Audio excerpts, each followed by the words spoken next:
we'll leave San Francisco until next week. But when I was talking about being held accountable and so on, there's still yeah, I would say because we were talking about democracy last week and so on, and how we're in a case of there's a lot less monarchies than there was back in the day, but then there's still many left that are still here. For example, we have Thailand, we have the UK, which is probably the most, no, not probably, is the most famous one. Morocco, Saudi Arabia. What are the relevancies of monarchies today? Like, what did they actually do? Because back in the day, the monarch, the king, the queen was in charge of the country. But nowadays, it's more of a constitutional monarchy and so on. Not everywhere, but most are that now. Like, what would you like? Do you guys think they're relevant nowadays? I think it's just ceremonial. Yeah. At this point, it's just ceremonial, and I think a country's status in the world also plays into how relevant their monarchy is. Like, for example, the UK, like the monarchy in the UK is a bit more relevant. Is one of the most relevant, and let's say the Saudi kingdom, they're a bit relevant. But if we go down to, like, let's say African countries and their monarchies, they're not so much that relevant, and within their countries, they're not even the most powerful people in their countries. Like, traditional rulers in Nigeria are just, I don't know what they are. They're just there. No, but there's a massive difference in the monarchy in Saudi and the UK. UK is a constitutional monarchy. Saudi isn't. Yeah, that's true. But if you think about it, like the monarchy in Saudi, they still have relevance. Even the UK, even though like the parliament are the ones in power, the monarchy. Yeah, what did they still, do? What does the UK monarchy do? Because they virtually, I don't know what they're doing. Exactly. So what's the relevance of them? No, but what I'm saying is like they're actually in their charge image. of the what I'm saying is, it's just their image that it's still like when people think of like royalty.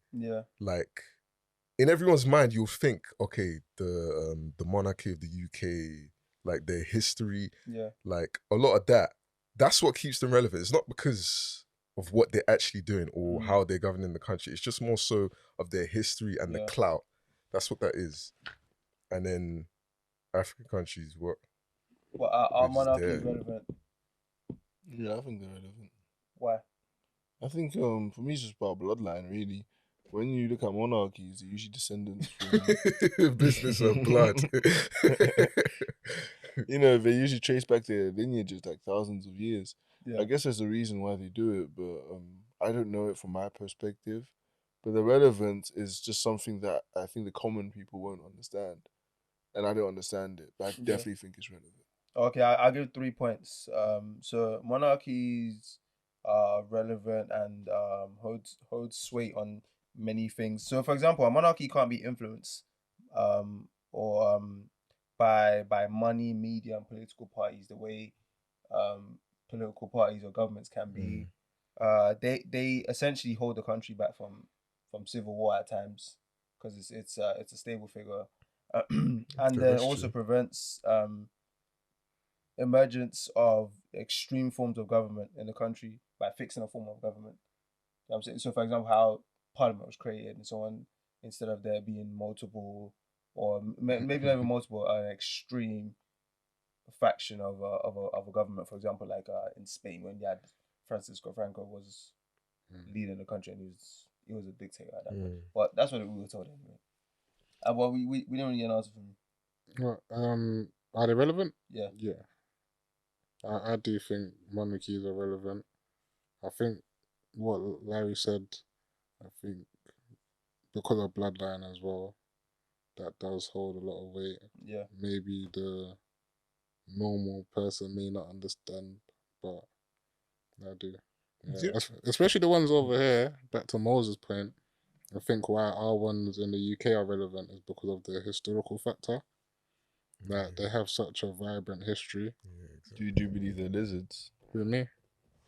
No comment. Do you guys do you believe this? It's I No don't. Of course. I don't. you, huh? no King comment. Charles, wait, I've dragon. I've seen a video that breaks it all down. But But wait, that you boy's see, a before we get dragon, into that, bro. I wanted to add something. You see, because what you said, like those 3 points you mentioned, Yeah.